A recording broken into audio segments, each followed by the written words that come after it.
Greetings, Patrick here.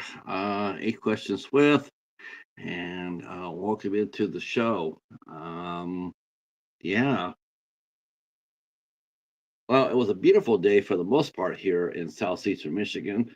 It was cloudy at first, and it was beautiful sun, and then about an hour ago, I got a beep on my alert on my phone saying that we were underneath a severe thunderstorm watch between now and 2 o'clock in the morning.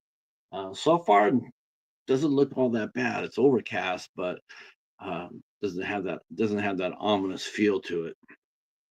So today we will be talking with Dan Watt.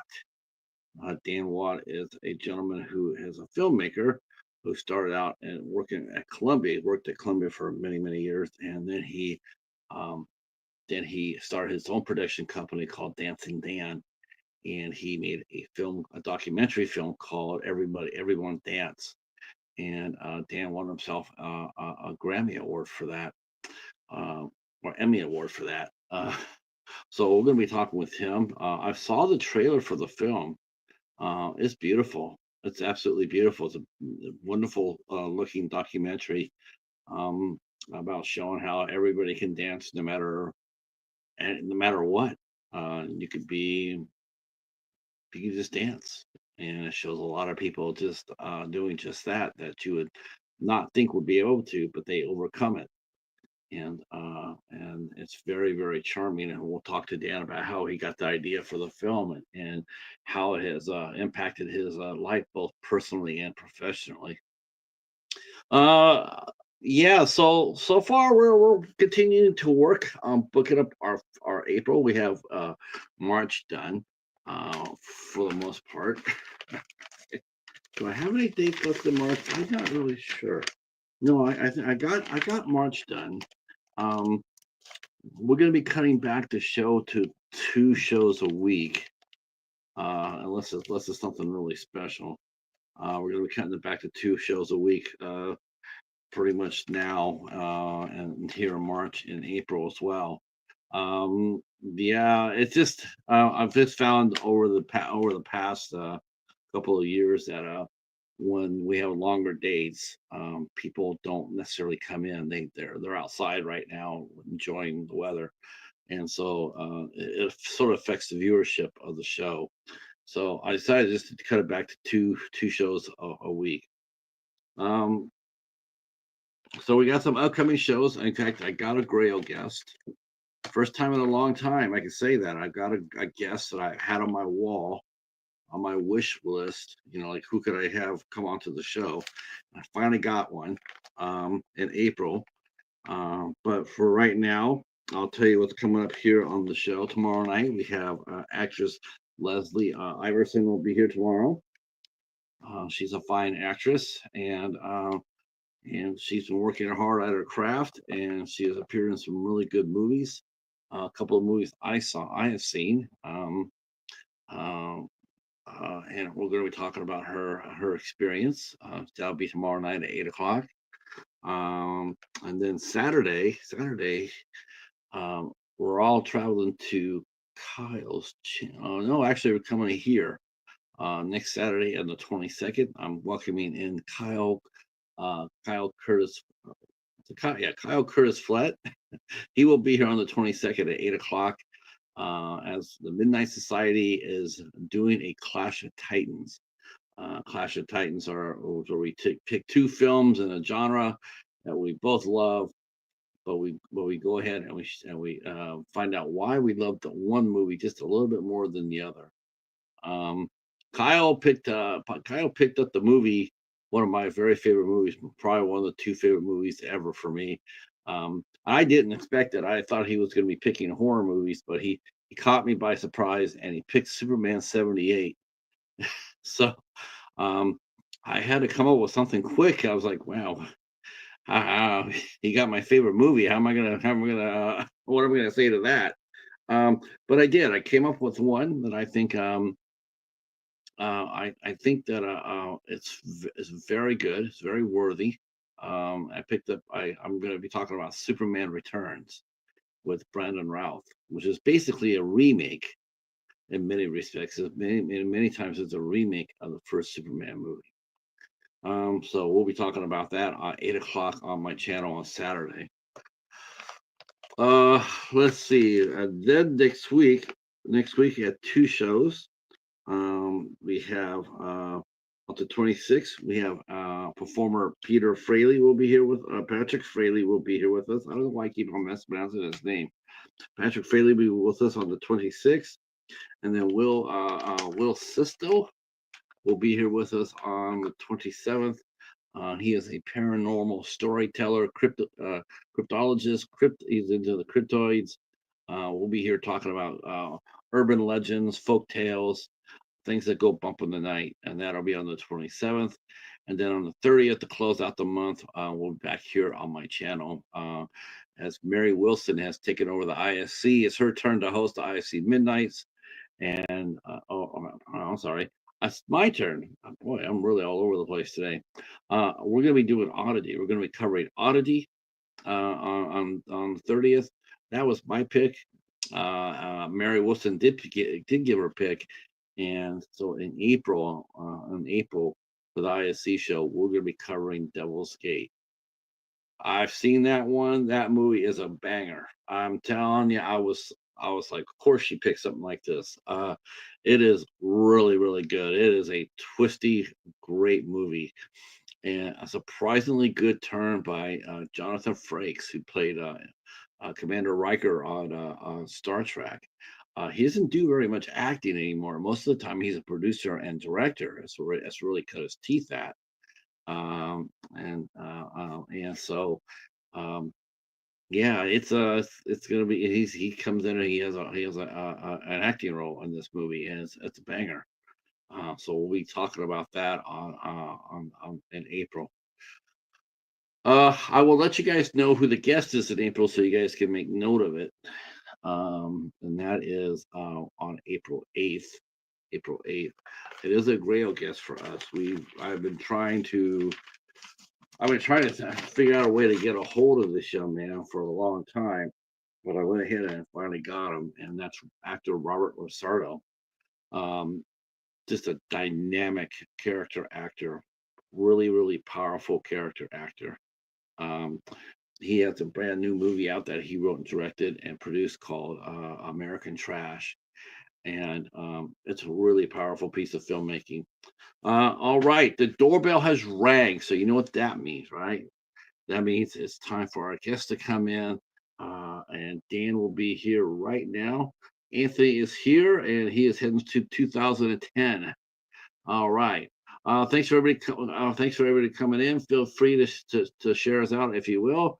Well, let's go talk to Mr. Dan Watt. Here we go.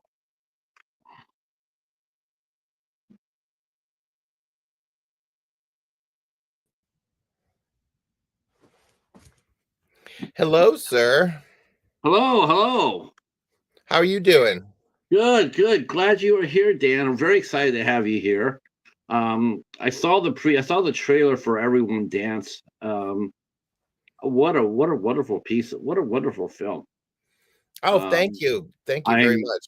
You know what they say, a really good trailer can tell a good story in 3 minutes or less. I definitely saw your trailer for the film and watched a couple of other clips, and I think it's a thing of beauty. Oh, thank Um, you. Yeah, yes, I appreciate that. definitely can see why he wants some serious hardware for that too. Yeah, nice, right? I Oh, mean, yeah, thank you. Yeah, it's over there you some yeah, know, in my office here. sure. I mean, that's just, now, no, I don't think anybody ever really goes into a film project like, okay, we're going to tend to win with, this thing's going to win. The first and Right. foremost thing, you just want to get the darn thing completed. What And then, 100%. yeah, get it completed and find a distributor. And Right. then see what happens, right? No, I don't think anybody ever sits down there and says, okay, I want to make this movie designed to win as many awards as it can, because it doesn't work that way in Hollywood. Well, yeah, you can't predict anything anyway, so it doesn't matter, you know, and I didn't even know, PBS had come up to me at the Santa Barbara Film Festival. It was the first festival that went live with, where people could attend after COVID. And a representative from PBS was there and approached me and said, I really loved your movie and I think it would, do well on our station. Would you let us air it? And I'm like, oh, okay. But I agreed to a limited airing because we were still going to distribute it. So and they submitted it for me. So I didn't even know what was, I'm just, okay, whatever. And didn't give it any more thought because that wasn't part of my thought process or my, the way my brain worked. So I just, kept promoting the movie and, went and started working on other projects. And then they're like, well, congratulations, you've been selected as one of the finalists. And I was like, I'm sorry, what? And I'm like, what are you Right. talking about? And she goes, no, remember we submitted you to the Emmys? Because it was like 6 months later that, that they announced that, who were the finalists. And I was like, oh yeah, that thing. I forgot about that thing. It's interesting you mentioned the award show and not really being aware of the time. It's really strange. I was talking earlier about the award season. I just finished up Brian Cox's biography, Mhm. and he was talking about how the award season is now. They call it an award season, Right. and he says it's gotten really far. It's gotten sort of far away from the heart of the matter. Like winning on merit. Um, I think Emmys. I think if I'm not mistaken, Emmys are like in the middle of the year, right? Oh, there's nobody around them. It's just Well, and mine was also in the creative category, which is even separate. yeah. So the creative category, they don't even televise. You could watch it online, but it's not the big one you see on TV because, you know, we're just creative people. We don't matter. So Oh my God. See, that's the irony of it. It's like that's why it matters more now than ever before for me. correct. When I see a film like this, or see, like I just want it to win because I want it to win. I want people to see it because it deserves it. There's a lot more people that are getting sort of, they're like they'll get together a short film or a little film like that, and then they'll pack it in with celebrities, and they'll get a big Right. star to narrate it. And it's trying to, they're trying to craft it so much to win. Whereas in fact, your movie, you could definitely tell came from the heart. I think your past experience, you worked at Columbia. For how many years did you get to work at Columbia?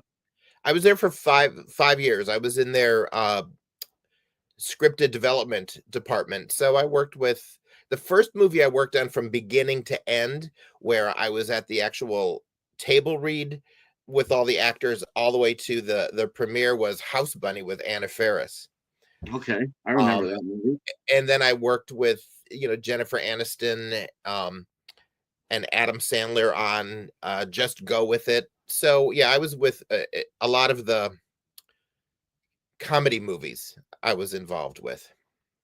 And Co- then after that, I went and worked for Simon Cowell for 5 years.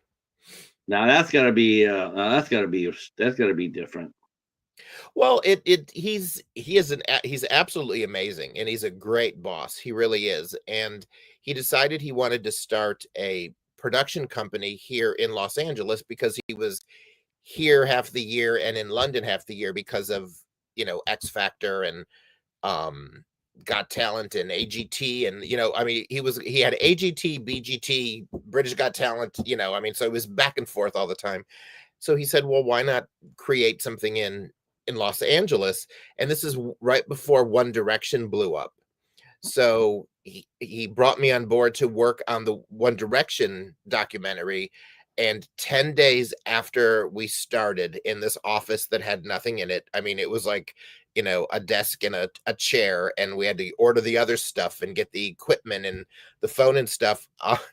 Um, they went on the Today Show, and that's when that this huge huge eruption of people showed up, over 10,000 people. It was one of the first times when they had that outside audience where, 10,000 girls and their moms showed up to see these boys sing. And he was like, find a director, start filming. That's it happened. It was like, there we were. Okay. In a week we were filming. We hired Morgan Spurlock and started filming. It happened that quick. It's funny. I worked in live music for 10 years. And I study Simon Cowell, and I got to tell you, there is one thing the man is good at. I don't think there's ever. I mean, I know the Lou Pearlman from the Backstreet Boys or NSYNC. I know there's been several kingmakers behind groups like that, but nobody quite like Simon Cowell. Simon Cowell can build a band like nobody else. Yeah. Well, and he also, what makes him so great as a boss and as a person is, we then hired, people to, the promotional department for AGT, America's Got Talent, moved in, and X Factor, and so all these things then were in our office. And I was in charge of the intern program at Columbia Pictures, and I said, well, Simon, let me do that here. Let me get 1 or 2 interns. Let's find people and let's mentor them and teach them the way the business really works. And he's like, go for it. And what he did is we would have meetings at his house, and because he would have meetings like back to back, like every hour, boom, boom, boom, boom, boom. And he always invited everybody. It didn't matter if you were the secretary at the front of the lobby or one of the interns. Everybody came to those meetings and sat around the table, because he said there are no bad ideas. He said you never know where the next project is going to come from. So it didn't matter if it was, Max the intern at 22 studying film at USC, if the idea came from him or, Simon, and we all just worked together like that, and it was fabulous. And again, the way he puts talent together and includes everybody in the decisions is great. Yeah, I've read about people who worked with him. They said that he's definitely driven. That they were sort of surprised that he had a health scare. They're trying to tell him that, to change his diet. He's a heavy smoker, and a lot of people comment about that. They said you needed him to watch his diet and quit smoking or cut it way back down. Otherwise, he was going to drop dead on his feet from just going like he was. And he did do that. He did do that. Yeah, I mean, he closed the office. I left, and then a couple months later, he closed the office in LA because he was, has a girlfriend, partner, whatever Lori's title is, and then had his son. But I actually went to see the filming of AGT this past year, earlier this, I forget when it was. And I went like the week before the finale, when there was still a lot of the contestants involved, and they film it live. I mean, it's time down to the commercial breaks. There's no edit. They film it live. They have all the cameras, so they can just switch from camera to camera. And in between one of the long commercial breaks, he actually asked his assistant where I was sitting and came over to me. I have a picture, and he congratulated me on my Emmy win. Now, you're doing a live TV show, and I haven't worked for you in 5 years. And he took the time to leave the judges stage and come over, or the judges panel, and come over to the side to say hi to me. And then it was great how everybody around me was like, well, who the hell are you? And I'm like, well, the thing is, so it's like, there's, you ever heard what they call a coaching tree? Uh-huh. So for those in the chat, a coaching tree, it's a sports term. And what happens is you'll get a coach. You'll get one coach, and he'll coach, and he'll have like 5 or 6 assistants. Mm-hmm. Every one of those assistants will split off and start coaching on their own. And then they'll go ahead and they'll feed off, and they'll get other, and they'll basically, it'll be a tree of one coach started, and there are like 30 different coaches that have gotten their career starts from that. It's an extension of the first head coach. So when he walks over there and he's shaking your hand, not only is he shaking your hand because you deserve it, but it's also saying, this is something I helped facilitate. I gave him a chance. and he earned it. He earned it. He earned a chance. I gave it to him, and look what could happen. I Yeah, and well, mean, he's actually one of the things, one of the stories he told us was my inspiration. Him and Morgan Spurlock, the late great Morgan Spurlock, who passed away last year. He did. He's well known for the documentary Super Size Me, where he ate McDonald's for all day for a month. They were my two mentors, and what Simon told us a story when he was pitching America's Got Talent. What, like, how many seasons is it now? 25 or whatever. Way back then, when he first came to America, every network turned him down. Everybody said no. And he, in his gut, he felt it belonged at Fox. I don't know who the executive was who was running it at that back then. And he said, I'm going to give it one more try. And before he went to the airport, he went there for one more meeting. And it was right before lunch. And the executive's wife was there because they were going out to lunch together. And he said, it belongs here. It feels right. You're the only one I'm coming back to. What do I need to do? And she said to her husband, she goes, is this that show Pop Idol that I saw in the UK when we were there on vacation like 6 weeks ago? And the guy said yes. And she said, you need to buy this show. It is brilliant. So it was the wife of the executive running Fox that convinced him that it was a great show. And then Simon did it. But the moral of the story is he was turned down 10 times. 10 times. Isn't it ironic? Yeah. Isn't it ironic that he got turned down 10 times? And what saved his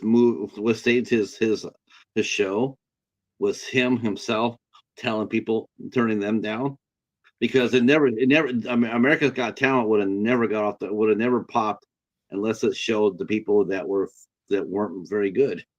That's what popped. Everybody wanted to see the next William Hung. That's what everybody was talking about. Did you see how bad those singers were? And everybody was talking about it. And before you know it, you had 2-3 weeks a couple of weeks of the really bad singers, and then you started seeing the quality come through. Right. And then people were hooked. Right. Yeah. Hey, Mike, how are you? I'm gonna go to the chat. The chat has filled up since we've been talking. No. It has been. Tom, oh no. Welcome in, Tom. Welcome in, Mayanne. The mighty John Doomsday Crypt is in the house. And let's see, and Mike Zahara, he's a cinephile and a fine interviewer in his own right. And he's from Great Britain, as a matter of fact. And he has a question for you. What did I tell you? He's coming in already slinging away. All right, what's your question, Mike? Yeah. I mean, the show took off. I mean, obviously took off. The first American Idol came up there, and it was now how far. Well, now let's go back to where your career was at that time. How did you get involved in this business? Did you get involved in this business solely as a producer? Did you direct anything? How did you get into the film industry? Well, I always was interested in the arts, and I was actually started out as a dancer. So, and grew up in Cleveland, and there weren't that many male dancers. So whenever a show came to town, I always got a part, but I always loved film and television, and I wanted to be a dancer on the Carol Burnett show. But, when you're like 9 and 10 years old watching that show, you don't realize that lady's going to retire that show and end it. And I'm like, wait a minute, I can't even drive to California to be on it yet. Wait. Right. And I thought about it. I was so determined that I broke it down to I was going to be the third dancer from the left, because I knew height wise that's where I would fit. And and then she canceled the show. So when I moved out here, I did theater and got into 2 different dance companies and danced with the Joffrey Ballet when they were in Los Angeles on big productions, and another company called On Our Toes. And then I started getting hired to choreograph musicals. So I really loved that, and that, and you work with some producers and directors that are amazing, and then you find the ones that aren't giving it 100%. They're there for the paycheck, and you can sense it. And I would get mad because I would think, "Well, I can do that better." Well, why? And a friend said, "Well, then do it."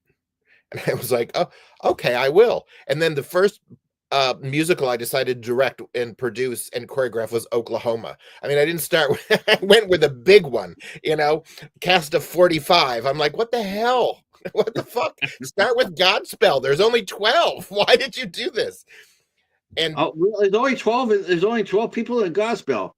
I think 12 or 14, because there's the limited characters. You can add more to the chorus and stuff like that. And I'm like, why did you go with the cast of 45 on your first show?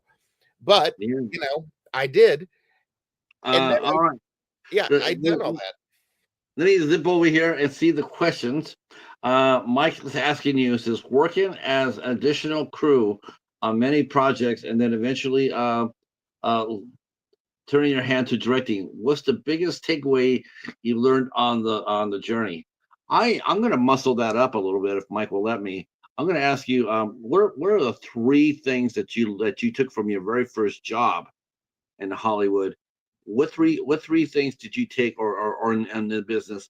What three things did you take with you the most and apply it on your journey? Well, I would say the first thing is if you really want to do it, you have to do it, and you have to do it no matter what. And you have to know that it's going to be 12, 15, 16-hour days. My first job in Hollywood was I was hired on the Sony lot. I didn't start at Columbia Pictures, but I knew I had to get my foot in the door because everybody said they'll hire from within before they'll hire somebody from the outside. So I took this job that was with international sales. I didn't give a shit. But they had an opening and I was there at 8 in the morning till 8 at night, and it was dreadful. It was a time-consuming, very tedious job, and people were quitting all the time. They'd work 3 weeks and go, "I ain't doing this." You had to read a script and type in all the all the stage movement, because they were selling the scripts to Japan. Designing Women was going to hire actresses to play the women and do it in Japanese. So I had to write in all the stage movements. So you're watching a DVD, you're hitting pause, you're typing in. But I knew I needed to get into Sony. And after 6 months, my boss in that department said, "There's an opening over at Columbia Pictures." He goes, "I don't want to lose you, but you deserve to be over there. And is it okay if I recommend you?" So then they recommended me. And then you go in a half hour early and you stay a half hour late. And when they need a script dropped off at their house, you drive it to them. It's on my way. No, it's not. I live in the South Bay. I live an hour and a half away from the Sony lot, one way. But you drive it to Beverly Hills. You drop off whatever they need, because then they know you. Then they recognize you. Then they come to you when they need something because you delivered a script to their house at 10:30 at night. You're dependable.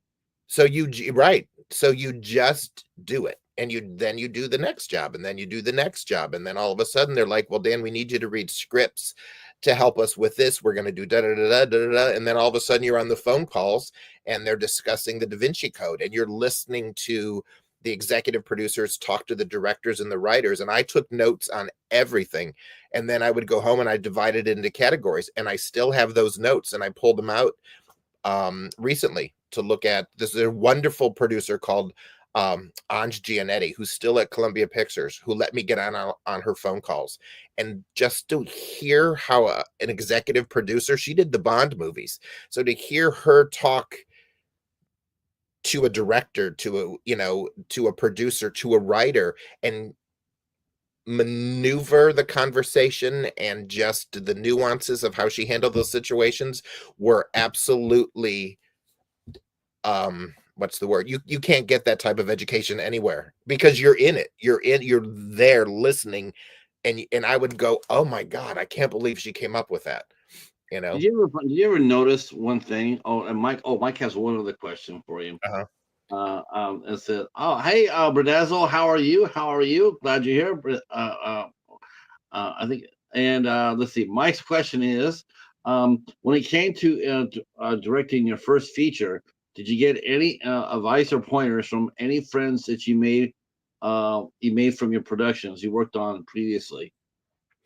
I was lucky that I I made friends with Morgan Spurlock from the One Direction one, and not everybody gets that chance. But you learn from everybody on all the other things I did before I decided to jump. Being a PA on this guy was doing 5 music videos and he hired me for all as a PA. But then after the second one, he said, I need you to be my assistant. So the producer saw how reliable I was and how I took notes and handled everything, that he took me out of the PA position and made me his assistant. So then I had to hold the scripts, and then you're in charge of the detailed schedule, but you learn all these things, and then they're all in your wheelhouse to pull from later. But Morgan Spurlock, I texted him and said I was going to do that I wanted to do this. And he said, then do it. And I was like, well, what do you mean? Just do, I mean, a producer. I mean, what? And honest to God, this is what he did. He lives in New York and he said, are you home? And I said, yes. And he said, get down on one knee. And I'm like, we're on the phone. What does this mean? I'm like, where is this going? So I get down on one knee in my living room and he goes, boom, I have knighted you a producer. Make your fucking movie. And that was it.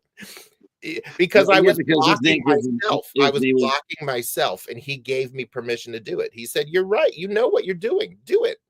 Now leave me alone."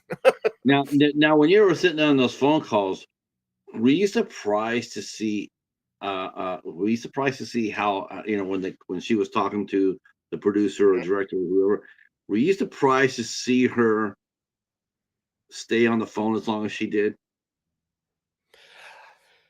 Not really, because she knew what her job was to do. If it was that they needed to change scenes because of budget and you have to figure out what that is, she it was so good at figuring that out. Or I shouldn't say, because she knew how to give the director and the producers the information for them to figure out how to do it. She never goes in heavy-handed in like, you're cutting these 4 pages and I said so. She would let them figure it out.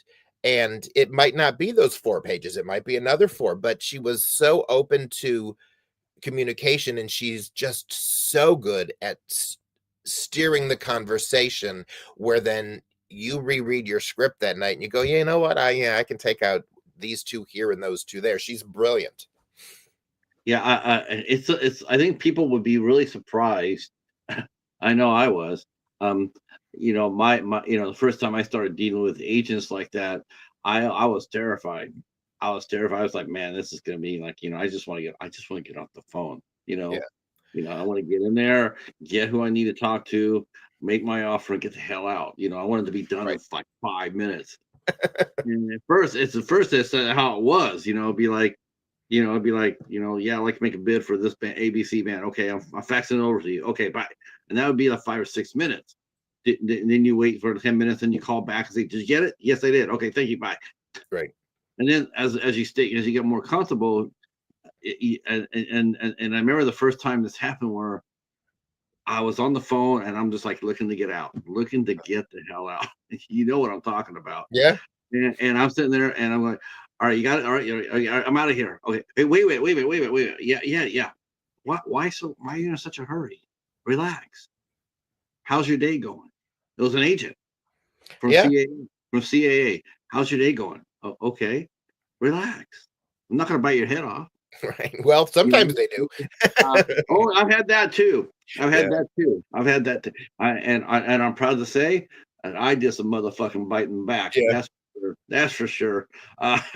Because sometimes that was needed too. And at least in my area, movies Well, probably a little bit different for well, I sure. think you also get to realize that what I think I've come to learn is those that are grounded in themselves and know that they know what they're doing is right and they're good at it, like Anj. There's no demeaning, there's no bad talking. And then I've met some other people producers who are, on their way up or think they're on their way up, and they're just nasty. And but you can or they'll also put you off. And if we schedule a meeting and you postpone it twice, I'm done with you because we're not going to work together because I don't work that way. I can Yeah. understand something came up and you can't make the coffee, but we also have Zoom now. If you can't make a Zoom call, I no longer bother you because I have gotten to the point now, and I'm not, a millionaire. I'm not worth, $1 million where I can just sit back and live off of that. But I will not work with someone who works that way, who thinks that way. Because if you think that way in real life, that I mean nothing to you, that it's okay for you to just kick me to the curb Yeah. whenever you want to, I don't want you on my set. Even if Yeah. you're the person with the money, I don't want your money because you then have control and look at how you manage your life. Mhm. So I learned that lesson, and I turned one of the financiers for Everybody Dance I turned down because I was getting comments on how he is once it goes to filming, and then I found Can Do Films, the distributor, who was brilliant. It's funny you say that because honestly, even though I'm 25 years away from those days that I worked in music, I still hold those same tools on my belt. I'm the Mhm. same way today. Yep. If I ask someone to come out and do a show and they say yes, I'll give them the same two. I'll give them the two times too. I'll give them the two times. But after that, then I'm going to go a different direction. Right. You know what I'm saying? I mean, it's like okay, I'm ready to do it. No, we're going a different direction. I'm not going Yeah. to be in. I mean, it's like but yeah, and that's the secret for you guys out in the chat there. Yeah, And and yeah, you might feel you when might I yeah, when you ask somebody to come onto the show, or especially when they ask you, Mhm. that's the one that gets me. So when they ask you, "Hey, can I do your show?" and you sit there and say yes, and then they burn you twice. Yeah. And after that, then it's like, wow, I could have had two other people come on the show that want to be on the show, and or if we're working with you, be a producer, be a be an assistant, be a you know you know be a crew, be a, Mhm. whatever, and then for them to not take advantage of the opportunity and dismiss it like, no, we're not millionaires, but Right. there's still a commodity that we deal with that's priceless, and that's time. Yeah, there's That's what's more most important. We're losing time. right. When you burn it when you burn somebody in this business or any business, you burn time. You take away time that they could have been used, being more productive elsewhere or finding someone who wanted the job. Right. So I totally get that. I'm sure that you have let go your fair share of people off your sets. Yes. Well, not many because I usually make sure that I hire the right ones in the beginning. Yeah. Oh, that's true. That's true. So dancing. So you yourself were dancing, ballet, right? I heard you say on your toes. Well, that was the name of the company, but it did everything. I was mainly a jazz dancer, but my teacher in Cleveland was from New York, so we did a ballet warm up before every class. So we were taught all the foundation of it. And then when I moved out here, I got on a work study program, and a wonderful ballet teacher who turned me into the dancer I was or am, I guess. Jody Wintz was with the Joffrey Ballet, and she was my ballet teacher. And she changed my life in regards to being a dancer. She made everything about ballet make sense when I was like, why am I taking this class? Ugh. And she made it fun, and it all made sense. And then because Joffrey was a smaller company, the Joffrey Ballet out of New York, they're out of Chicago now, had like 35 members, but they were doing Romeo and Juliet and they needed like 45. So she then recommended those of us to go audition to be in it. And then whenever they did a big show, they would just call me. I was the Right. dancing bear. I was the dancing bear in Petrushka, which I think it's act 3. There's a traveling circus in the thing. And the guy the the guy in charge of running the rehearsals name was Scott Bernard. and I was in love with him. I wanted to be him when I grew up. He was just like he talked like this and never raised his voice. And I walked in and he told me to go sit down because he had a solo for me. So I was all hooty tooty and I was like, I have a solo. I don't got to do that crap you're doing. I got a solo. And we get to the part and they bring out this fucking bear costume and he goes, and I was like, are you kidding me? I But had to you're on put on, stage though. But you're I on got my stage. name in the program and I had to do my turns with this fucking bear hat on. And it was the first time they did it. So your body would turn, but the head would stay forward. It was, it was ridiculous. But, Um, you I know, didn't. Yeah, I don't know too much about jazz dancing, but I do know about jazz Ferris fingers. That's right. yeah. I can still do Ferris Well, fingers. jazz dancing is all the dancing you see on all the award shows, the Grammys Yeah, and all that. That's your, right, right. that's it. That's what I did. That's still done, isn't it? The hand Yeah. movements and dancing is still done, isn't it? Yeah. It's just, I haven't watched an award show.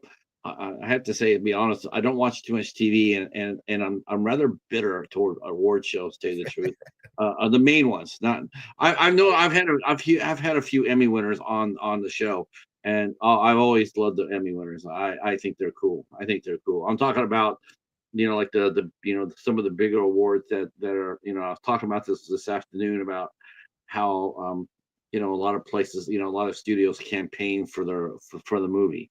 oh yeah. A lot of Oscar winners, and you don't have to acknowledge this. You can just I'm just telling you how I feel. I don't want you to feel uncomfortable with acknowledging this, but No. a lot of these places, a lot of the awards, they're won basically because of the studios paying Well, for it. and that all that is coming out, especially within the last 2 years, but even within the last year, because the Oscar, it was an indie film that won, and but that indie film even paid millions of dollars Yeah, to, it's up to the production to set up the interviews, the producers of the film, if it's indie. So it's like, okay, well, we want to get known over in the UK, so you have to send your actress over there to do interviews. I mean, there's it, and it all adds up.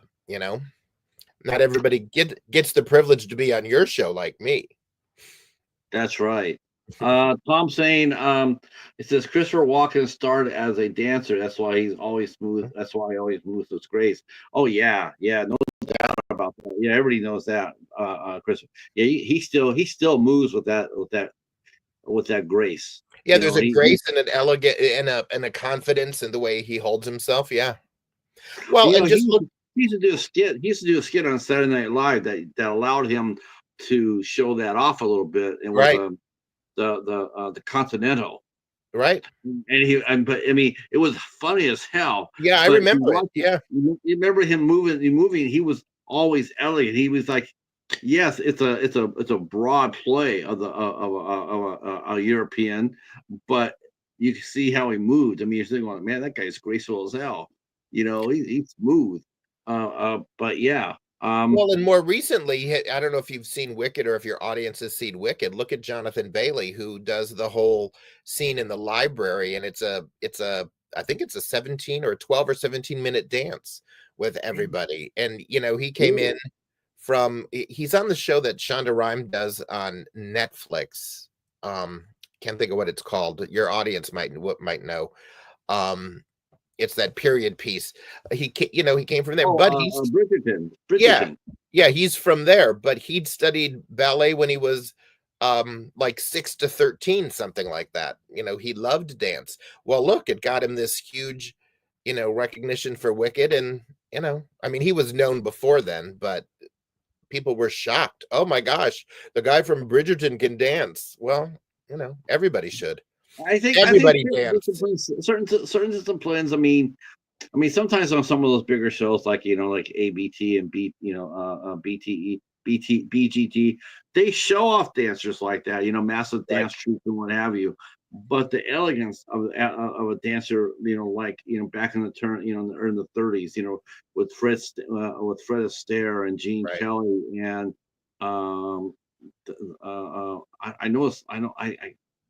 I know his name's not Bojangles, but I think He met Yeah, his profession. He might have been by that way. He was mhm, like the first great black dancer. I mean, it was just you had Ann Miller. You had, I mean, the dancing back in the day.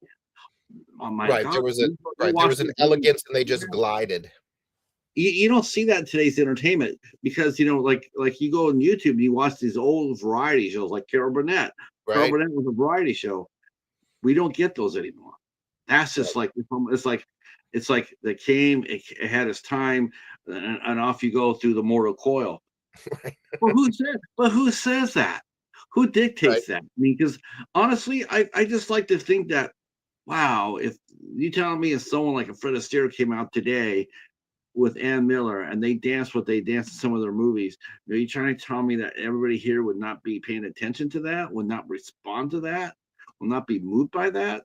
I Well, just I think we just need more people to speak up about it. I mean, if you look at Derek Huff, they did mm, a something with like last year or the year before, and they did a variety show, and it got great reviews. But again, you know, you need people, you need us as the audience to make it known that we like it because you know they showed it once. I don't think it's been shown again, but to reach out to people and say, you know, on the internet or whatever, Disney or whoever it is, and say you want to see another, you know, variety special like that, because it was great. And a lot of times the shift that I've seen in Hollywood, a lot of the executives now are it's more just money based and budget wise and what's going to make the biggest return. So that's why like with my movie Everybody Dance, I mean, you know, here I am still, you know, um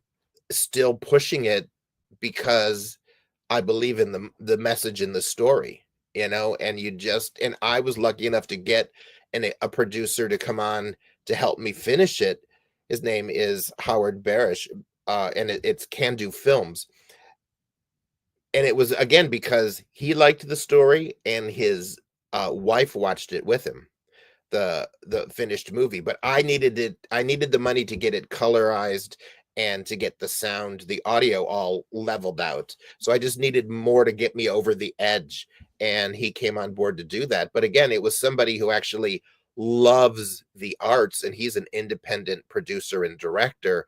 So you meet somebody who loves the arts against those that are like, okay, how are we gonna make a I hundred mean million dollars? You know, it's it, two different mindsets. it's a really beautiful, it's really beautiful that you take a professional dancer such as yourself, who's used to dancing with perfection. I mean, when you're out there, whether in the bear suit or without the bear suit, you're still out there and you're still dancing with world class elite dancers. And to go ahead and make your film with highlights people who are disabled in various ways, whether intellectually or physically.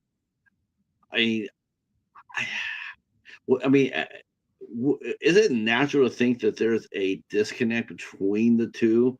I mean, like when professional dancers, it'd be like you watch me for the first time try to dance, Barishnikov. That's not gonna end well. So it's like do I want to invest the time in there to watch that, or do I want to do something more glamorous, more like sophisticated?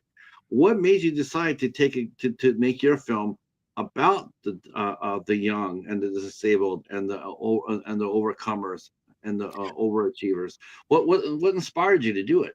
Well, my initial goal wasn't had nothing to do with dance. It was just the arts in general. I've always been fascinated with um people who had studied the arts when they were younger. Like, did your mom make you take piano or violin lessons, but you didn't make a career out of it? And I always wanted to know if people thought that that helped them in their everyday life, and what did they learn taking piano lessons for 6 years that they're applying in the boardroom meeting now, or because your mom and dad made you sing in the church choir, you were in got used to being in front of people, you know, make that connect. But then from there, I had a dream about this woman that I who I taught her 2 kids, Fran, and both of her daughters had autism. Now this is like 18, 20 years ago, and I never paid any attention. I'm like, okay, I'll teach your daughters. It's not a big deal. But I thought, why am I dreaming about Fran? And I thought, to me, this was my little higher power nudging me, saying, you can tell your story about how the arts help everyone in everyday life. Just do it through the lens and the eyes of these kids and families. Because when you have time and you watch the movie, it's not a dance movie. It's about No. determination, dedication, confidence, community. And yes, they dance, but these kids and families, I'm at their house. I've had dinner with them. We're filming them, a son and daughter having, I mean, a son and mother having a conversation on the couch, and how he says he doesn't feel he fits in school. That has nothing to do with dance. That's just a kid in his early teens saying, I don't fit in at school. And he feels that he's being picked on. So many people can relate to that. It's just their community is they all take at the same dance studio. So they found their friends and family over here, their extended family over here, and it's just what they've learned, the discipline and the techniques that they have been able to apply in their everyday life to make that better. When I think about it, like, a lot of young men, when and I'm sure I mean, I know for a fact that when I was a kid, and I'm sure most of the guys here probably could relate. There has not been a time where us males have been by ourselves and danced our asses off in our bedrooms listening to a Larry Pot hit. I Uh-huh. mean, but but the and I think this is just a goddamn shame. But the stigmatism that our society has about ballet dancers, or male dancers in particular, they're Right. all they're all gay. I mean, that's all Mhm. you have to be gay to be a dancer. Right. Tell me where that is. Yeah, who came up with that? Yeah. Have you faced that yourself? I mean, have you seen good dancers with immense talent, and they'll come up to you and say, I want to do this, but I'm afraid of the stigmatism of it. Well, Did Derek you Huff is the yourself have to perfect face that? example of that. Derek Huff, who is one of the judges on Dancing with the Stars. Him and his sister Juliana Huff are huge. Um, all the Disney Christmas specials or the holiday specials, they're usually the hosts of it. And Derek is married, and I don't think she's married, but she's straight too. So I think and if you look at if you look at Dancing with the Stars, it's interesting because it's only in America that they think that the male dancer is gay. If you Yeah. look at all the lead professional dancers on there from Ukraine, Russia, all that, they're all straight men married with kids. You know, so it's an interesting thing that I haven't given much thought of until right now, that it's an American thing, because around the world, I was working on another show, and there's three brothers down in either Brazil or Argentina that I'm trying to set up an interview with, and they're all straight, and it's Argentina. They're all becoming dancers because the government pays for your lessons, and then you get paid to be in a country dance company, the Argentine ballet company, and then they can support their mother and grandmother. So in all three of them, two of the three have gotten accepted into the dance company, but they're doing it for the love of dance and to take care of their mom and grandma. I And they're all straight, you you know? know, I know dance companies they go around this country and they dance every night. I looked at Dancing in the Stars with the Stars when it first came on. It was a pretty damn amazing, Mhm. because they were actually able to get some Right. decent people on there. And we're talking about how to put dancing in a positive light. I don't always think that that's happened the last 10 or 15 years for Dancing with the Stars.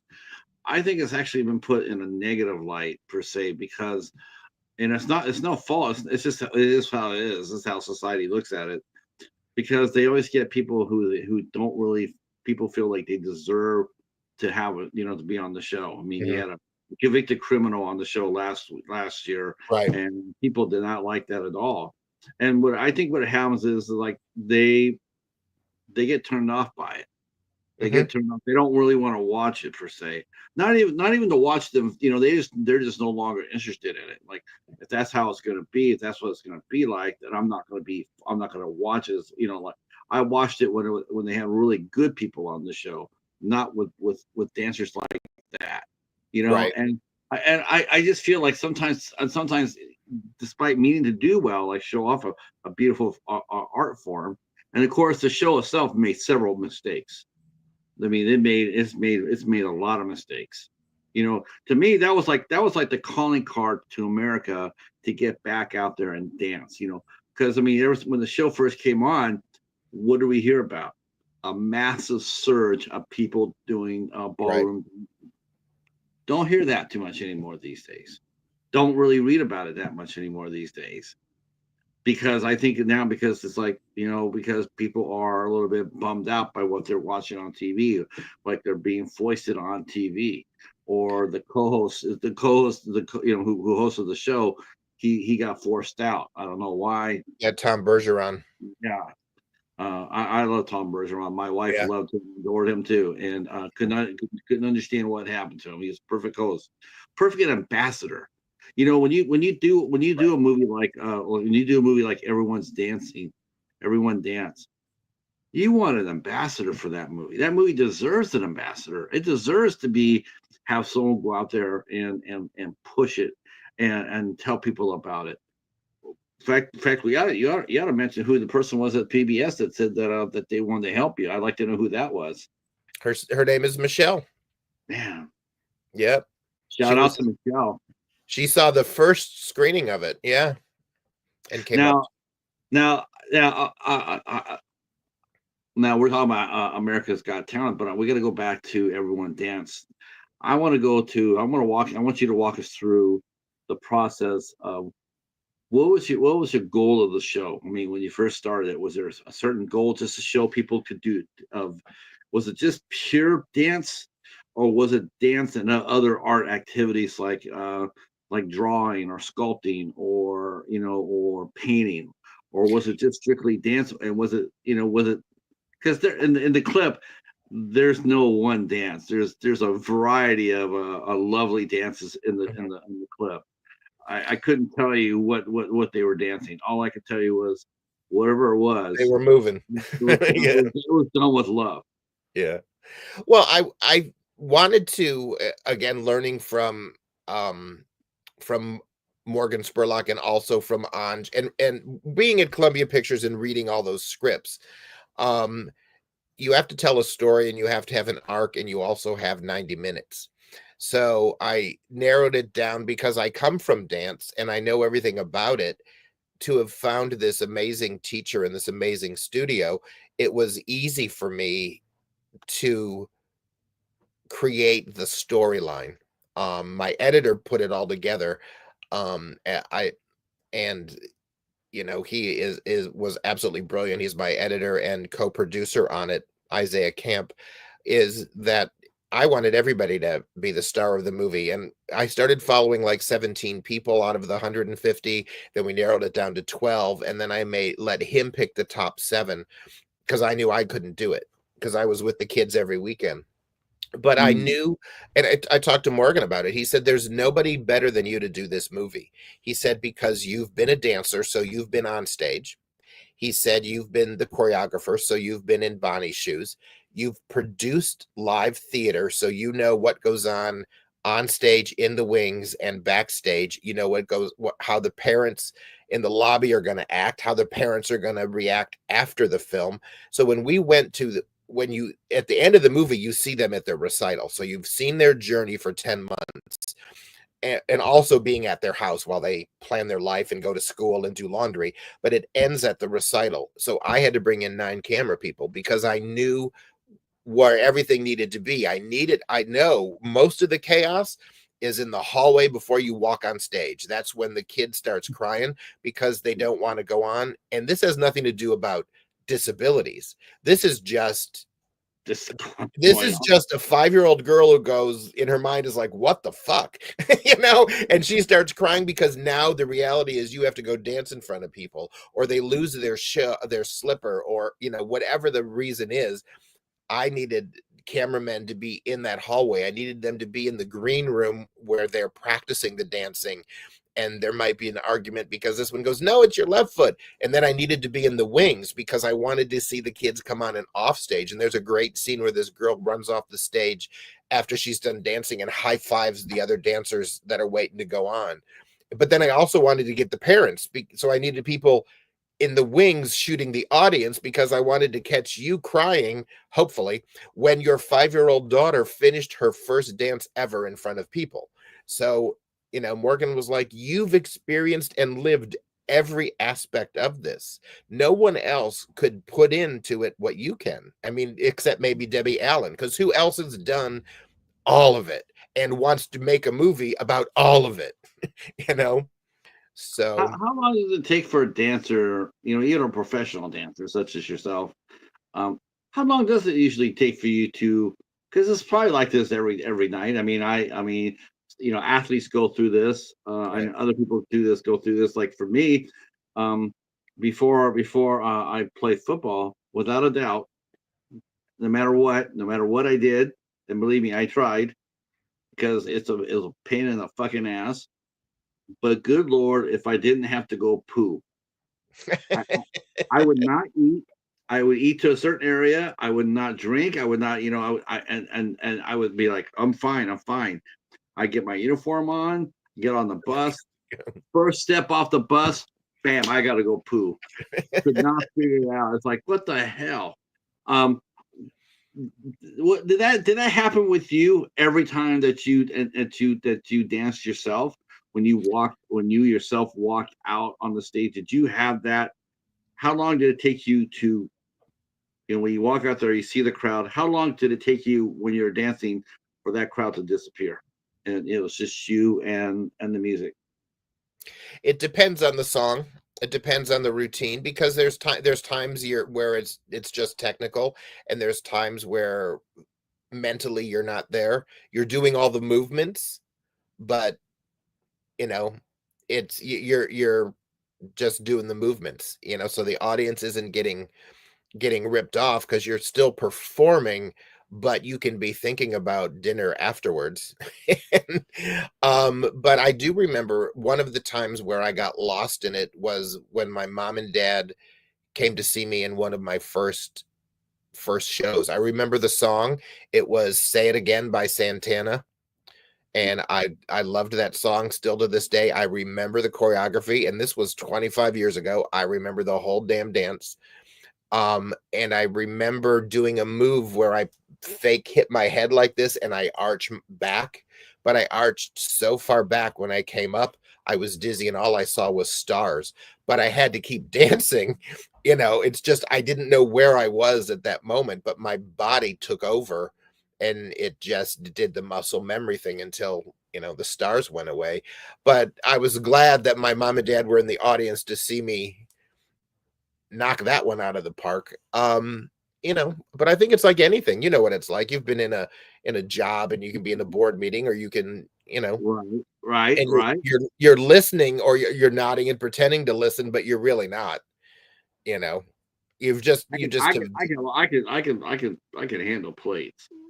right. How many plates can you? I'm. You know what? If you just hand me the plate, I'm doing good with that. Don't ask me to spin it. Right. Uh, Right. hey, Chadwick, how are you? How are you?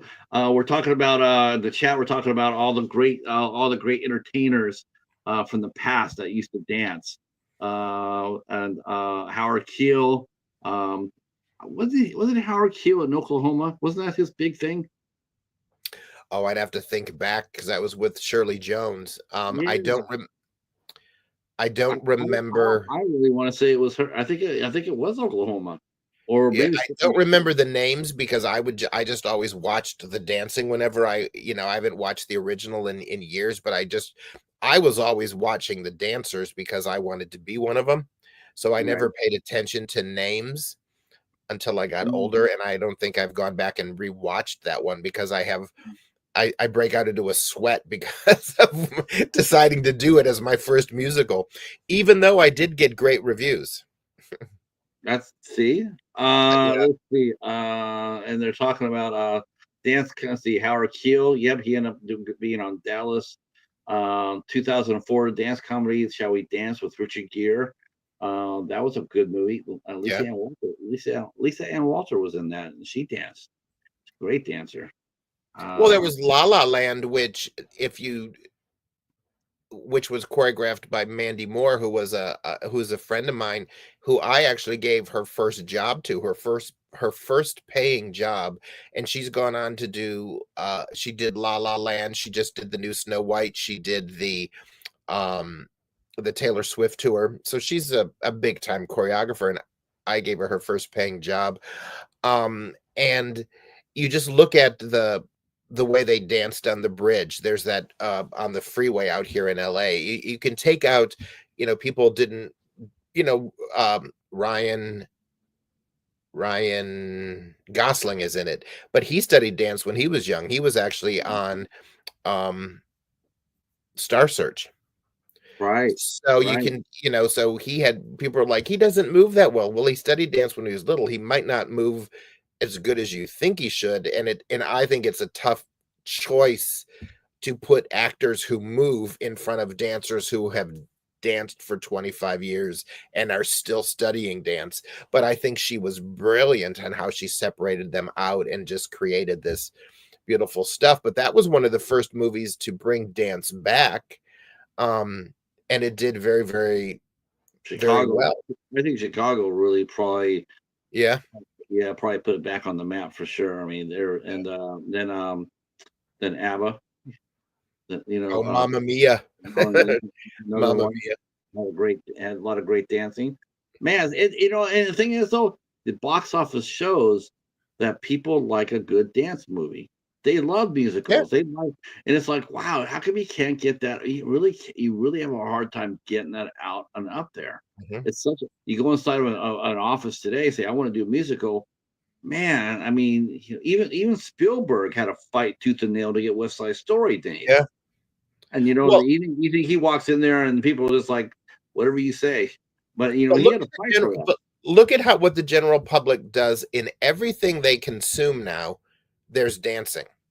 Every commercial you turn on, there are people movement in an office, all in the same color clothes. There's one that drives me up the wall. They're all wearing fucking blue. And I'm like, I know your logo is blue, but not everybody dresses in that same shade. They're all wearing different shades of blue, and I hate it. I hate it because an office doesn't look like that. We know Yeah. it's your logo. So it pisses me off as a producer director because I would do it different. But then there's ones for car insurance. There's one for life insurance. There, everybody, all commercials now for show people dancing in a park, in an office, on the street, and you see it all the time. So Flash mobbing. Flash yes, mobbing, that was a thing. yeah, I still think that's still a thing. And then here we are, and we're sitting there going like, now, if someone like Carol Burnett came out today and tried to put that same variety show out on oh, no, TV, yeah. isn't it something? Isn't that something? Well, and I think it would cost. Well, look, they did the Chitty Chitty Bang Bang one. They did the tribute to not Chitty Chitty, but the tribute to Dick Van Dyke last year. Oh, I missed that. How was Yeah. it? I can Oh, still it was dance. amazing because they choreographed and restaged like the chimney scene from Chitty Chitty Bang Bang, and they restaged some of the numbers from Mary. Was Julie Andrews able to dance? No, no, she wasn't. I don't even know if Julie was actually there for it. There might have been a screen thing for her because I think she might have been out of the country, but uh Dick Van Dyke and his wife Arlene were there, and they just did the show in front of him and all around him, and it was brilliant. So again, and the ratings were high. How come? But yeah, but look at every award show uses dancers. Yeah. Lady Gaga's most newest song has 40 some dancers in it. Her new song that was released. So everybody consumes dance all the time. They just don't pay attention. Yeah, it's sort of weird. It's like how, yeah, if you turn around and you sit there and say, okay, you see it all the time, but Mhm. now we're gonna go ahead, now we're gonna go ahead and put it in a format that maybe you're not used to seeing. Yeah, we're But gonna spend $300 million on some stupid ass movie. I guess, as far as in one respect, we're gonna show you something different. In one respect, they'll look at the adult dancers, eh, but then they'll go ahead and watch your kids, and Right? they're giving you awards for, like, On this TikTok. is amazing. This That is everybody's watching. Why are all these straight men on TikTok recreating videos to be in the trend on TikTok? They're because all dancing yeah. because What's it's a that new song, FOMO, it's a right? new clip. Yeah, I mean, you can scroll TikTok and see people all around the world recreating a segment from Wicked. They all did the thing with the book and they tilt their head and rub the book. So there's this 25-second thing that everybody's recreated from Wicked. There's 25 seconds from Lady Gaga's new song that just came out 2 weeks ago. Everybody's recreating it. I've seen kids with their moms doing it in their house. I've seen 3 football players I saw recreate this thing. Some of Okay. those dance, so some of those dance, those trends, which are great calling cards. You see that, and you Right. go like that, and like I remember when I was watching. I remember when the Harlem Shake came out a few years ago, Oh, and yeah. oh my God, I was in tears because that Yeah. thing is so goofy. But at the same time, look how many people look at who's doing it. Everybody's doing it. Just like Yep. the tagline is for your movie, everyone dance. It's like everybody can do it, and no, there's not a single person you can sit there and say I can't dance. Right. No one can really say that. I don't Right. have any. I don't have any legs. I can't dance. Who says you need legs to dance? Right. And you don't need that. You just need to have the spirit. Need to have the yeah. Yep. Um, let's see. Justin Timberlake. Oh, Seven Brides for Seven Brothers. Okay, I thought he was Yeah. the. Okay. Wasn't Robert Preston in that too? Maybe it was Robert Preston. I know he was a dancer. Um, Justin Timberlake, great dancer. Yeah, a lot of performers are definitely superb dancers. I mean, that's for sure. Um, so, how did the parents were these kids already dancing, Dan, before you got there? I mean, Yeah. how did you find the kids to put in front of the camera? I mean, did they have to audition for it for this role? No, I mean, wow. no, I found Mhm. they all take at the same studio.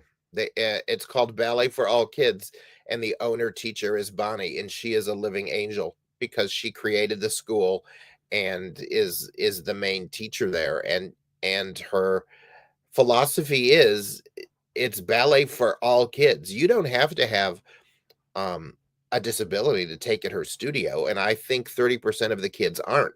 They might be a little slow at Yeah. learning or picking up choreography, because it's different, and so anybody and everybody is welcome. So when you walk by that window, you don't know if someone has a disability, do they have autism or not? It does. If they're in I a thought the kids wheelchair, with Down. I thought the kids with Down syndrome were the ones that were charming for me.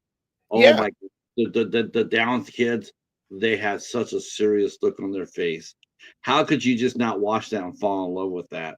Well, So and determined to do it. there's a girl in there who I followed called Brianna, and she's in her 20s, but I didn't follow her story in the beginning because it in class she's exactly what you said. She was so serious.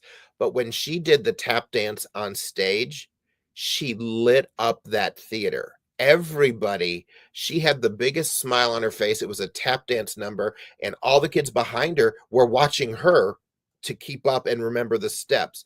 And she was having the time of her life on stage. That was so good, that performance, that I then had to go back and interview her family at her house and stuff like that because she didn't you can only follow so many kids when you're following them every weekend and you're going to their house at 5 in the morning to watch their mom do laundry before they get up at 7 o'clock to have breakfast to go to school. It's a lot, but she needed to be She needed to be featured in the movie because Now, of I'm gonna this. ask you. I'm sitting here and I got a one burning question. It's like, Mhm. how many times did they move you to go out there and dance with them? I know you did. Oh, it was tough, and I would wanna go over and correct him, but I had to make sure as a producer, director, and for this movie, I promised Bonnie and the parents because the kids are taking dance class. I'm I needed to be a fly on the wall to capture the movie the way I wanted to do it. I could not get involved because Not as a teacher, I just want you to know. I just want to know if you just went out as a human oh, I being. did it in the parking lot, usually during lunch, I'd Yeah, practice. Yeah, yeah. but I also had to make sure that I didn't disrupt their day Mm. because they're rehearsing dance to do in a recital. So I had to stay out my cameraman and we had to stay out of the way Oh my gosh, and I bet it's just hard for you. I bet it was hard.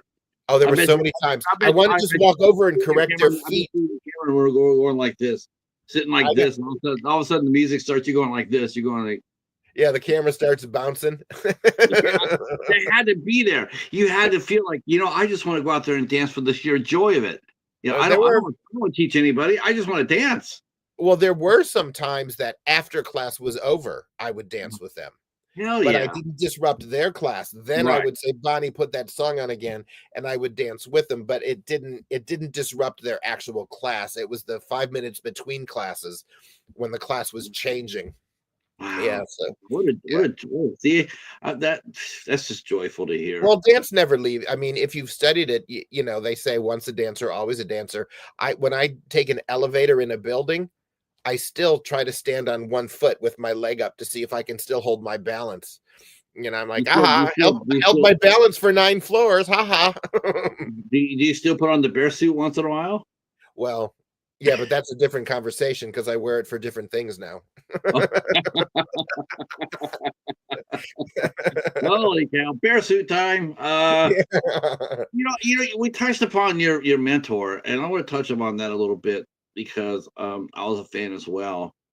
I what do you think happened to Morgan Spurlock? I mean, you were a good friend of his. He was a good friend of yours. I mean, do you feel comfortable talking a little bit about that? I mean, just you're on the surface, input. Well, What do you think happened? he announced it. I mean, it came out before he passed away. He had cancer.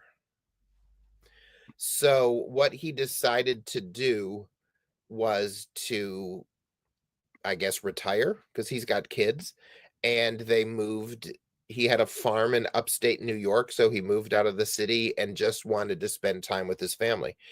So that's what he did. And I would text him and he would say, "I'll call you tomorrow." So they knew it was going to happen sooner or later that he was going to pass away. Um and he was devoted to his kids and wanted to spend as much time as possible with his boys.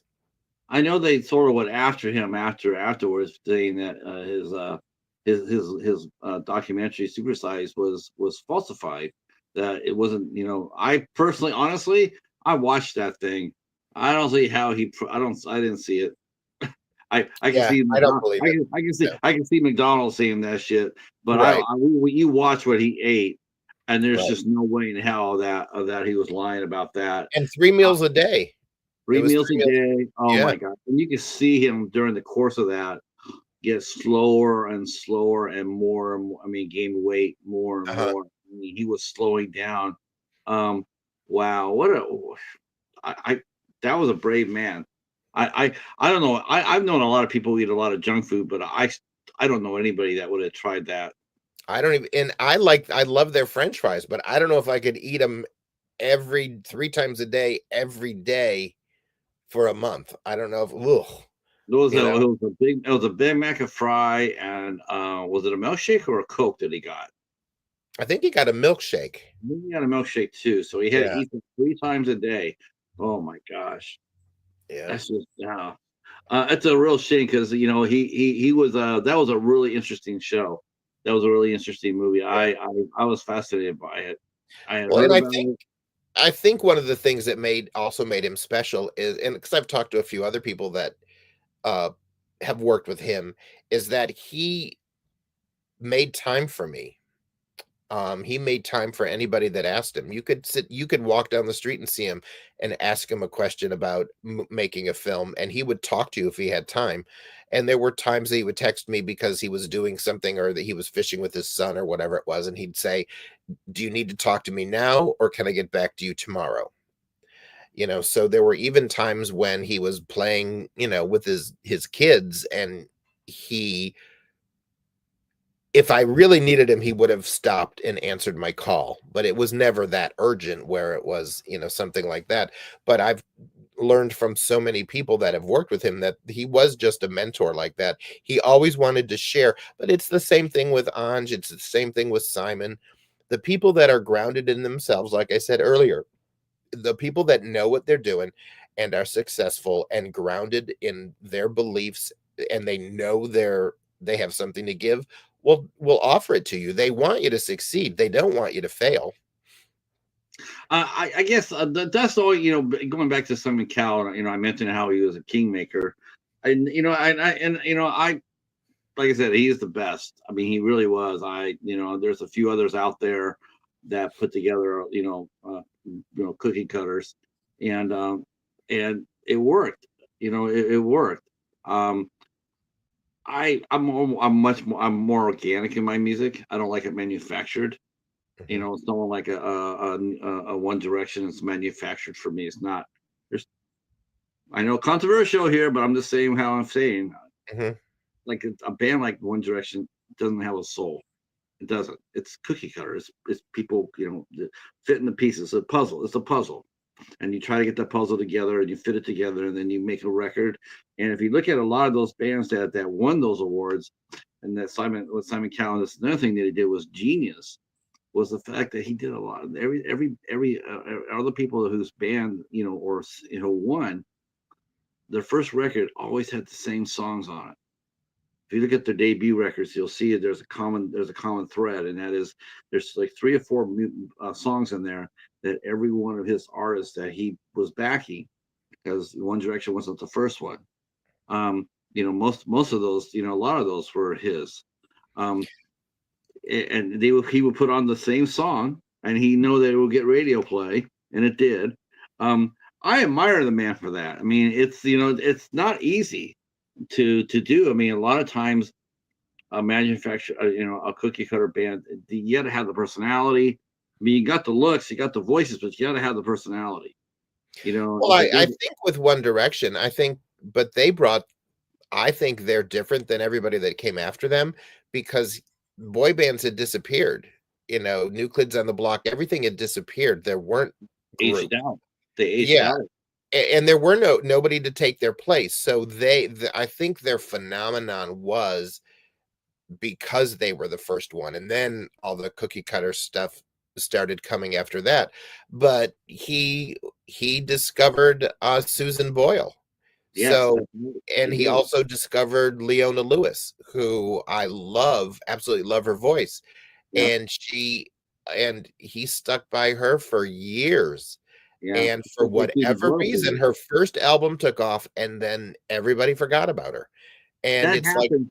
That yeah, happened with a lot of his bands, though. and I still play her. I still have a CD player because I'm sorry, I need a CD player because I was a dance teacher and I have 250 fucking CDs. I'm not changing them all to digital. Okay. So No, I no, I have to order no. my CD player and have it delivered because nobody sells them anymore. But No, I still listen I to got her. about 1,200 from my days. I got about 1,200 Yep. sitting. So I get it. Yeah, Yep. that was really but you're right. I mean, a lot of times the records would come out and it popped. Mhm. Like it did pop. Um, but man, you're right. The second come out with the second record. I mean, same thing with America Got American Idol.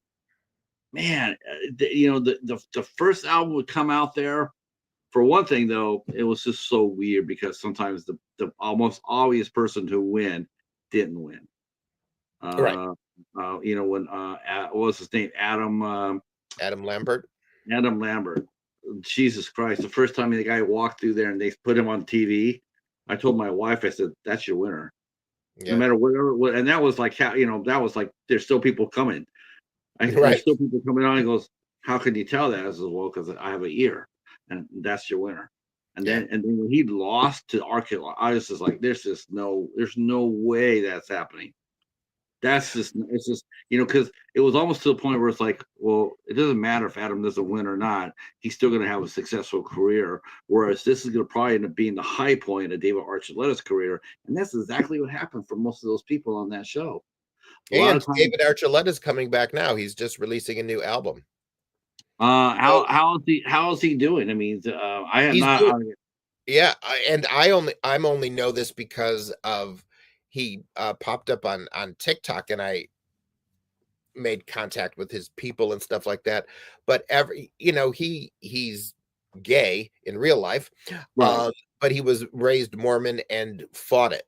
And now that he has come out and accepted it, and his mom has accepted it, his life has opened up, and he is having the time of his life. And there's two songs you can find. I don't know the titles of them. The one that he wrote about his mom, and now there's a dance one that just came out, because he's putting an album together, and he sounds amazing. Oh, he had a Absolutely great amazing. voice. I mean, Uh, there's no denying yeah. Well, really, really it's great voice. great that he can sing freer. You know what I mean? Right. There's a difference when you can let everything out as a Yeah, singer.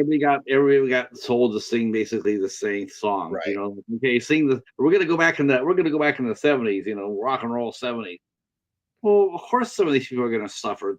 Their voices aren't designed for that. Sort of Right. like dancers. I mean, there's some dancers that are hip hop artists. Right. Pop. Mhm. Like break dancers. I wouldn't ask a break dancer to do ballet Ballet. any Yeah. more than I would ask a ballet to do a break dancer. Hmm. So I would pay him money to go see Ray Gun do it again. Right. God.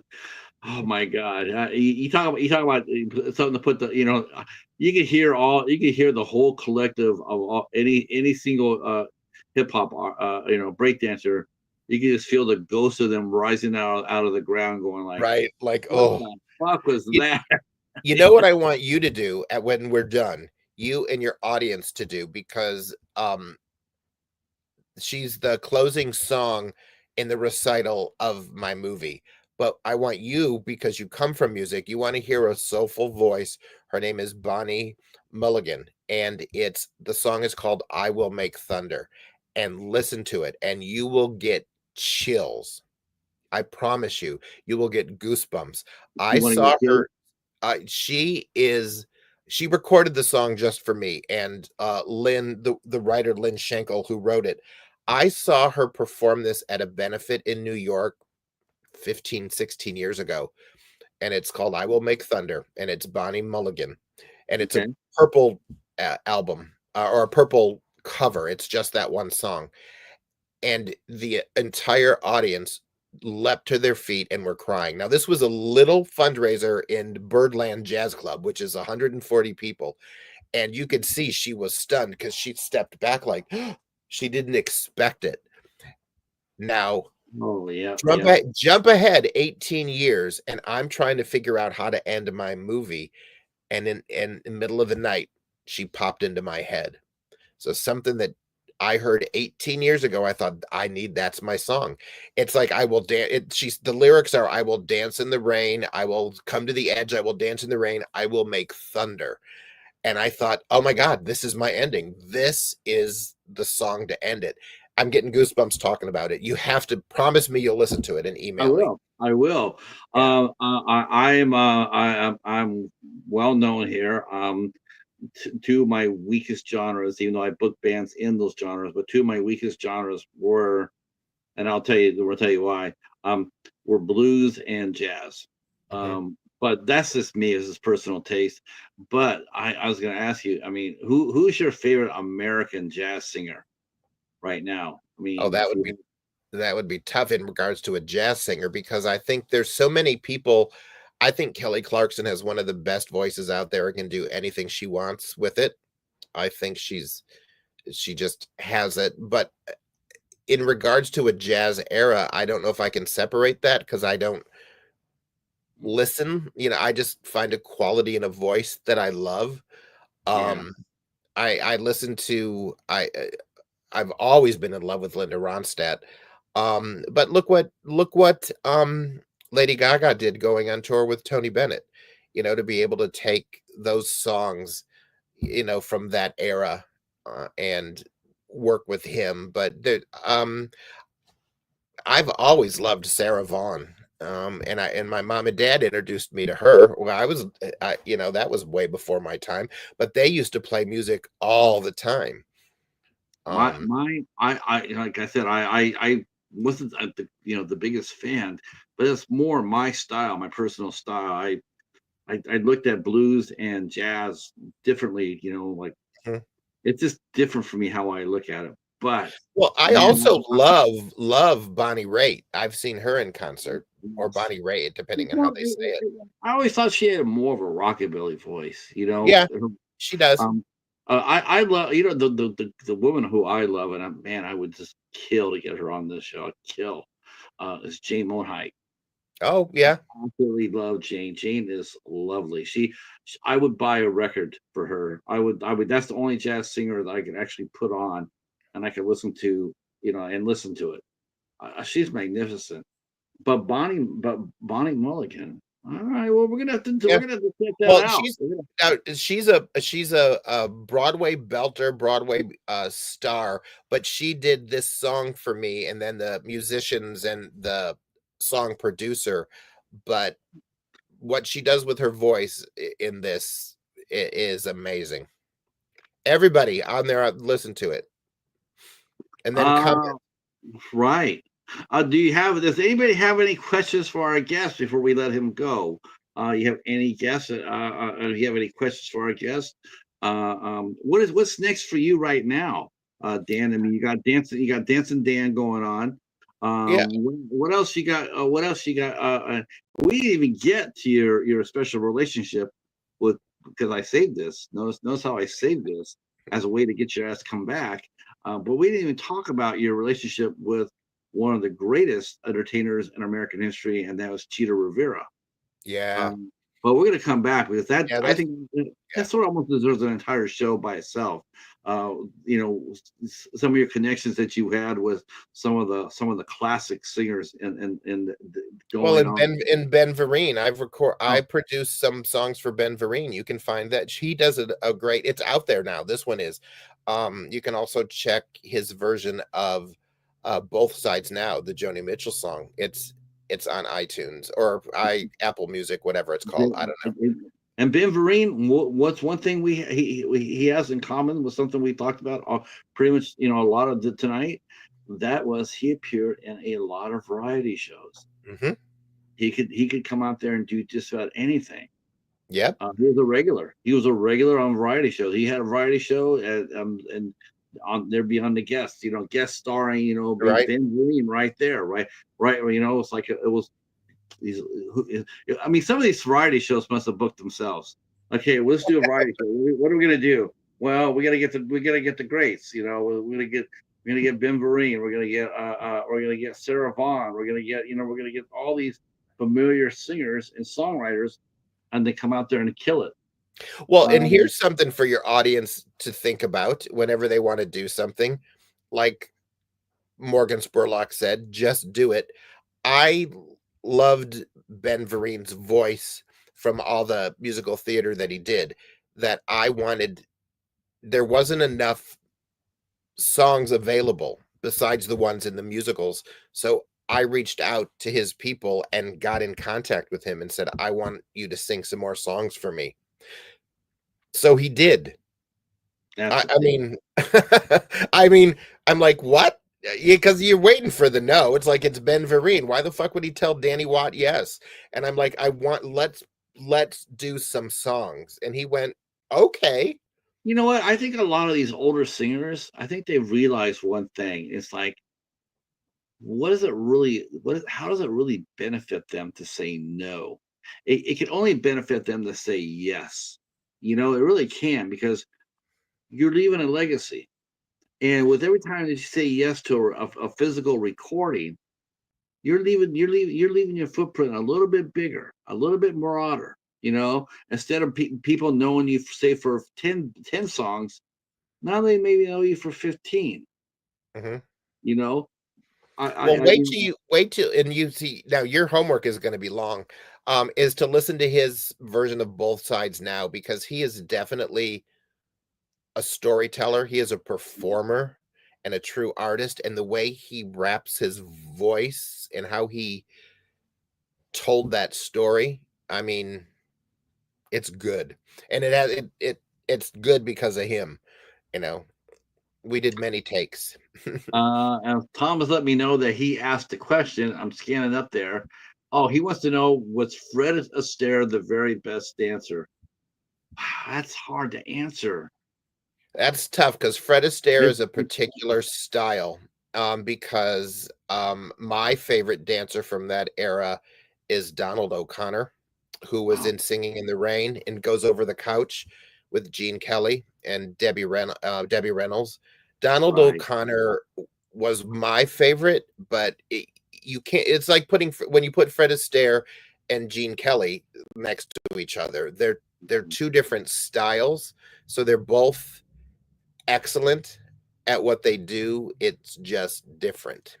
I think the most amazing thing I saw on, I can't remember. I'm sure it's one of those memories or one of those movies that he was. But I remember him doing a single take and he's dancing Fred Astaire, and he's just lighting it up. I mean, he is just tearing it up, and it's like 8 or 9 minutes, 10 minutes maybe, and you're sitting there and it's like, this is amazing. Yeah. Then it's a single cut, it's a single shot because it ends right, and you think, okay, well now they're going to go there. He's going to get himself a glass of water, right? No, what does he do? He lights one up. I'm going like, how the fuck can you dance like that for 10 minutes and then go ahead and smoke? And it's like, Right.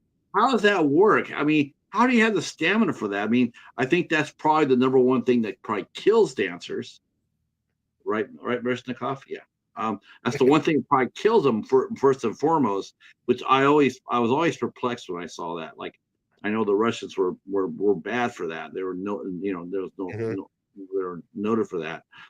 To me, it'd be like asking a baseball player or a football player or a basketball player or to do the same thing. Like, here, have a lucky.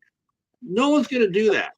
No one's gonna do. But there's Fred Astaire, and he's like, dude, how do you manage to Yeah, stay? but they did that back then. Yeah. Lucille Ball smoked, you know? Yeah. It's just yeah. Uh, okay. So yeah, there you go, Fred Astaire. God, he was magnificent. He man, that's a hard one. I can't pick a winner. I can't pick a winner there. And the women too. Oh, the, Yeah. the women the women could bring the noise just as much as the men could. They Mhm. really could. Um, let's see. Andre says, some people are really talented. Sometimes it's life fair in a way it's normal for them.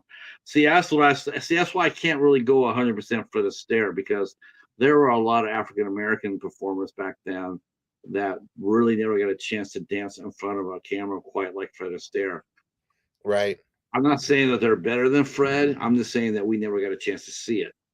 You know, if we only go on what we can see, then yeah, I would sit there and say Fred Astaire was the best I've ever seen. But I don't know if he was the best, their best ever was. So yeah. Yeah, So but there's what's coming next? What's coming up next for you before I let you get out of here? I'm working on 3 projects right now. So I Mhm. have a docuseries where I actually um got to sit down with Chita. We talked for an hour and a half, so I have a great interview with her. Nice. Um and I have one a documentary I'm doing with uh the Tony Award winning and Pulitzer Prize winning Broadway producer Daryl Roth, who did Kinky Boots, is what she's mainly known for, but she um is brilliant, and I can't believe she agreed to work with me on it, but she loves the idea. And I just got hired to do a scripted film, which I have not done in years, but I really, really love the script. So in May, I'm going to be in Wyoming and Nebraska filming a scripted show that they brought me in to produce on. Okay. Okay. Yeah, so Um, stay tuned. Stay tuned. Stay tuned, and we will have you come back. We'll probably have you come back after you get done wrapping up on your scripted project, and Mhm. then we'll have you come back, and then we'll talk a little bit more about Cheetah, um, Cool. which is really cute because I own a cheetah. You talk to a cheetah, and I have a cheetah, and they both have magnificent feet. Yeah. All right, boys and girls, that is going to be it. We have hit our button. I want to thank our very special guest, Mr. Dan Watwood, for coming out and tearing it up tonight. We always bring you the best guests here on Eight Questions with. I had a magnificent time. This was a joy, Yeah, it and was a lot of fun. Thank you. yeah. Tell your friends this is the place you want to come talk. We'll tear it up. And thank you for everybody in the chat for hanging out with us. I see Andre's here from New Zealand. Thank you so much for that. Kiwi Power, Tom Baker. I think Tom is actually going to probably get his own thing going up here pretty soon on YouTube. I know that's supposed to be coming up. So when it is, we'll be ready to hype it up. And everybody else that came out in the chat, thank you so much. Our good friend Steve came in, but I'm sure you'll catch this one on the replay, Steve. This is a corker. You'll really enjoy this one. Uh-oh. We'll be back tomorrow. We'll be back tomorrow with actress Leslie Iverson. Leslie Iverson will be here. She is one of the stars of the movie American Trash, which is a really gritty, well written, well acted movie that really deserves to be seen. I watched it. It's powerful. And we'll be talking to Leslie about her role in it tomorrow.